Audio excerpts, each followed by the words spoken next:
Jody in Trinidad.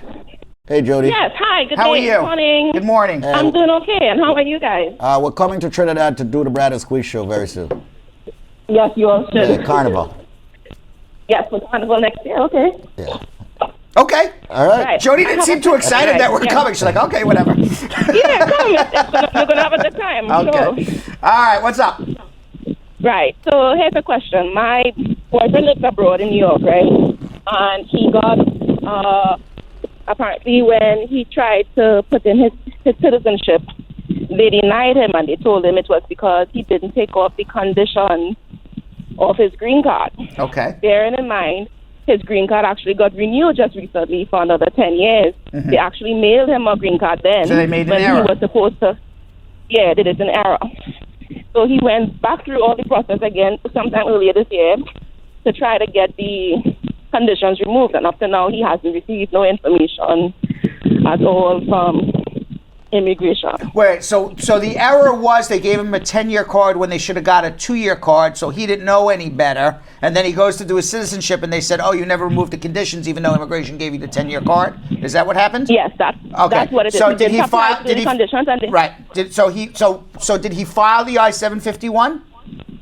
Yes, he filed it earlier this year. But Okay, so every it's going time to take it's going to take over a year. over a year. Wow, that's a long time. Because he said he went to a lawyer recently and she told him to refile again, to refile the I-7, that number that you just called. The I-751. So in other words, Yeah, what the law says is this. If you got your permanent residence within the first 2 years of your marriage, you are a conditional resident. Okay? Right. If you get your permanent residence after the 2nd year anniversary of your marriage, you are a 10-year permanent resident.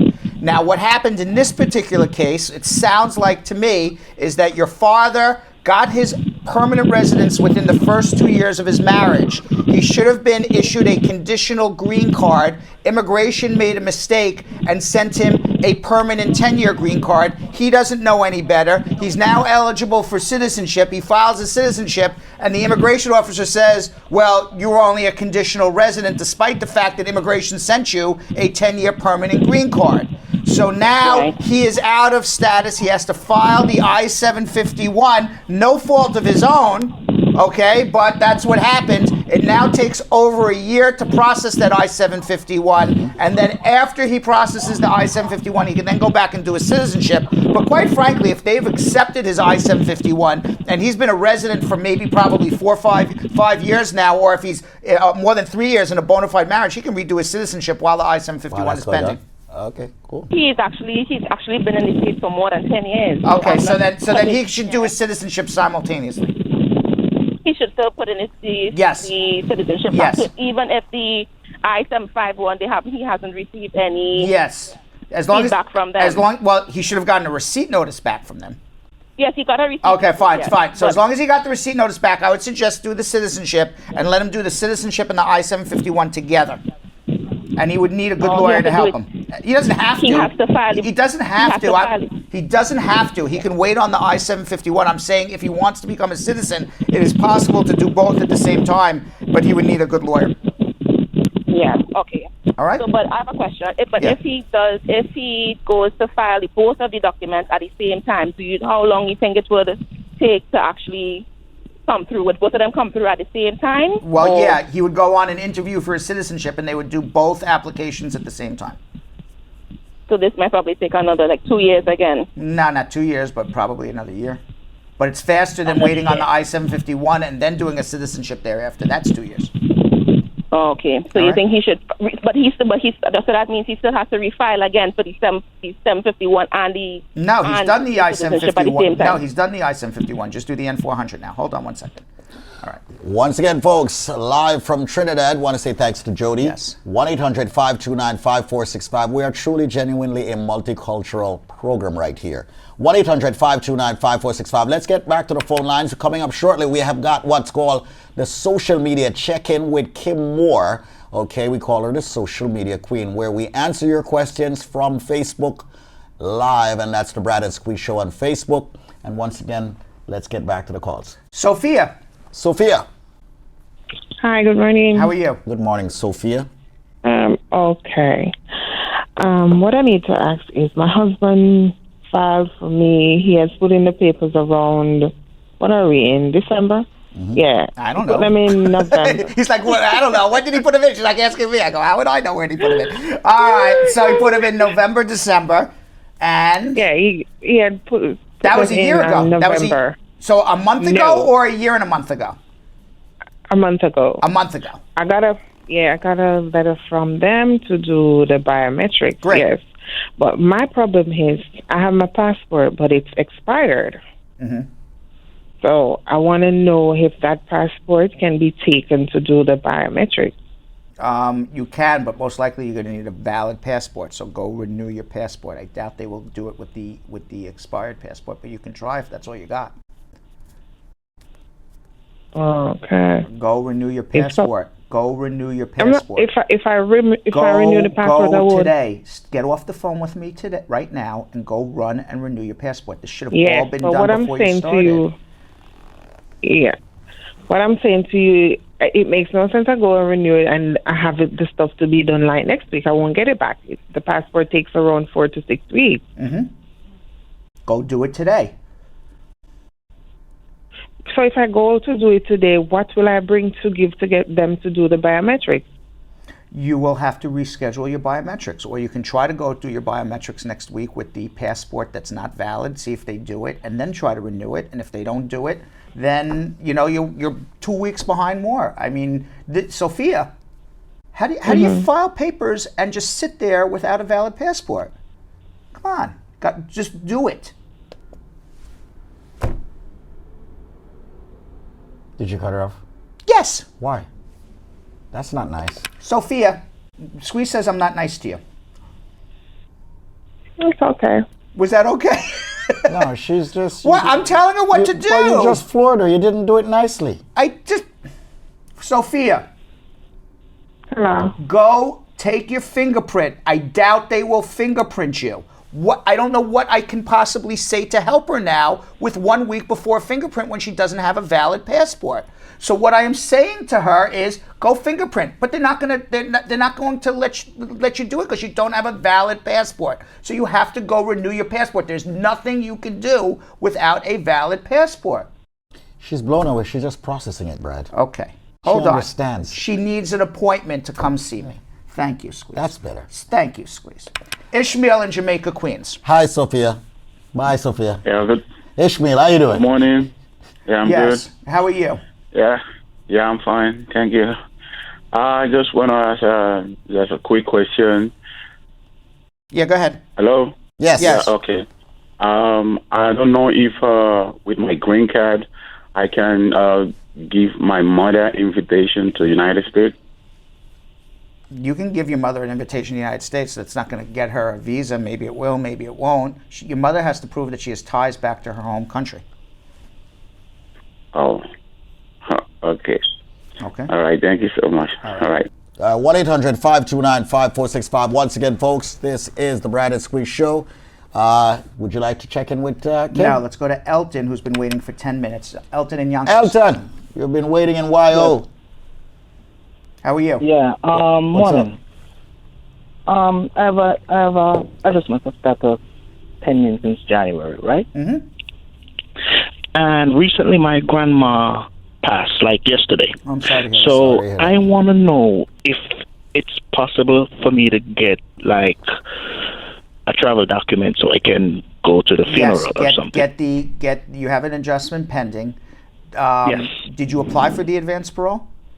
No, I did not. You did not. Okay. So now what you need to do is get the death certificate of grandma and get a plane ticket and go down to immigration with the death certificate with proof that you have an When you adjustment. say, hold on, when you say go down to immigration, do you mean 26 Federal Plaza? Yes, exactly what I mean. And then you're going to need to speak to a supervisor, say I have a death in the family, it's an emergency, and I need an emergency travel document, and hopefully they will process it for you in the same day. Many times they won't even let you in the building. Many times they let you in the building and the supervisor won't talk to you. Many times the supervisor will talk to you and they'll do this. Too bad. So what you may want to do is hold on and we can try to help you, process that whole thing. But you need an emergency travel document, and it has to be done at the local office. So hold on one second, all right? 1-800-529-5465. That's 1-800-529-5465. In reference to Sophia, maybe she could get her passport expedited, right? Possibly. You see what I'm saying? Possibly. There are places now that, Right, for a Jamaican passport? Yeah, you go to the embassy and speak with them there. Yeah, you never know. Go to the consulate You and never speak know. with them and see You if you never can know. speed that up. You never know. It's just, but Sophia needs I know, but to be a little more on the ball and be like, I'm not going to file all my paperwork and then wake up one morning and say, oh, my passport's expired. But it happens to the best of us. It does happen to the best of us, but come on. This is important in your life. In other words, what is unbelievable to me is this is the most important thing in your life. Where you get to live, do you get to live here legally? And people take it for granted that if they just fill out a form and don't think through things. Don't take things for granted. Don't think you could fill out a form and everything will be fine. Guess what? Your application's denied, you're getting put in deportation. But guess what? That's why she called you. I understand that, but it should have been 3 months ago calling me, not now. All right, let's go to Jason in the Bronx. Jason. Before we go to Kim. And then we'll go to Kim. All right, Jason in the BX. Good morning, brother. How you Good doing? morning, how are Good you? morning, my dupes. See, I say that to all my Bronx people. I'm calling from Just the Bronx New York. people. Yes. Yeah. Okay, my father, he was his lawyer, so guess I'm no stranger to you now. Okay. You get my dad's citizenship last year. I got your dad's citizenship last year. Yeah. Okay, great. But I'm planning to come and see you, but my girlfriend, she's living over here for like 6 years now. Right. She have a green card, so she want to file for her citizenship next month. Okay. But her plan was to go down to Jamaica in March for 2 weeks. That's fine. So we want to find out if she apply next month, if it's going to affect her when she come back. No. You can file for your citizenship. You have a green card for 5 years. You can file for your citizenship. When you file for your citizenship, that doesn't mean you're a prisoner of the United States of America. Go take your 2-week vacation in Jamaica, or go take your cruise, or go to Europe for a week, whatever. It doesn't matter. You're not allowed. You don't have to stay here in America and do nothing else. Just don't stay out of the country for more than 6 months.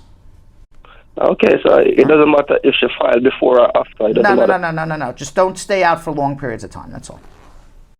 Okay, thank you. Have a good day. You're welcome. All right, take care. All right. Lean back. Kim from the Bronx, how are you?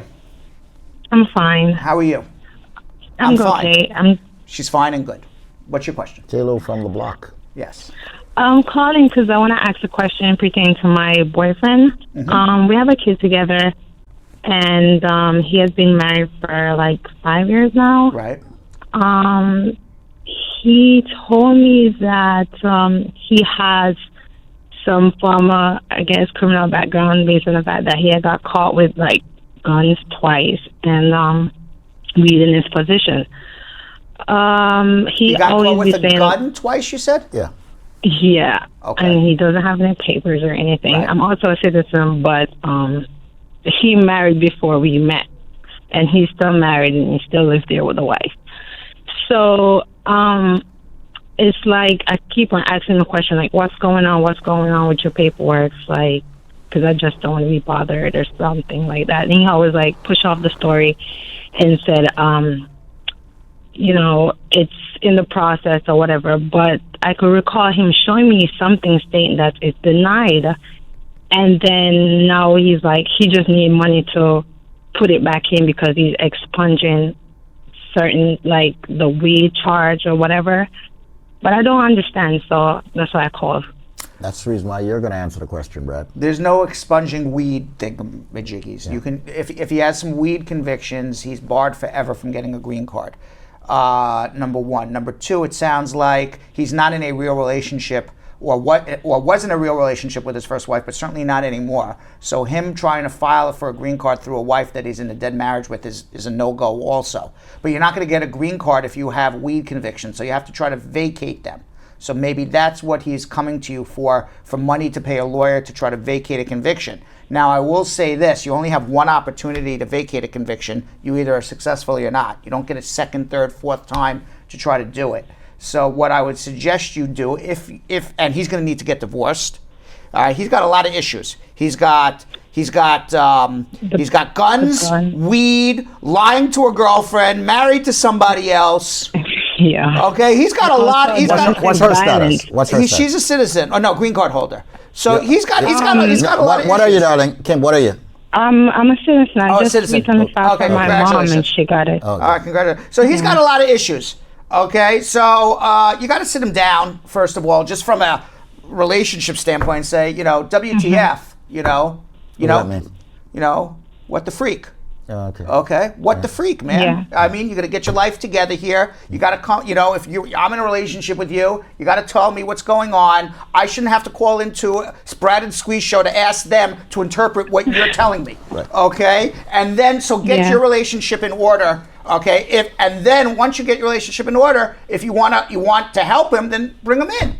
But you shouldn't need to be. You seem to be more worried about him than he is, and all he's doing is saying, hey babe, give me some money. I know, okay, because and so I mean, at some point you gotta work your relationship out first. I could already tell you that when you're calling into me and Squeeze and you're saying, hey, what's going on with my boyfriend because he's not coming clean with me, can you kind of fill in the blanks for me? You're having the conversation with the wrong people. Got to have the conversation with him. And if he's not going to come clean, then, what's going on? Okay. That's my, and now if you straighten it out, come see me because he needs to vacate his conviction and he only has one opportunity. I'm a pretty good lawyer at doing it. All right. Okay. All right? 1-800-529-5465. See Thank me. you. My Dr. Phil moment of the day, Squeeze. Yeah, I noticed. Yeah. Let's squeeze Keith in from Silver Spring, Maryland. Keith, how you doing? How's MD? I'm good. Good. What's up?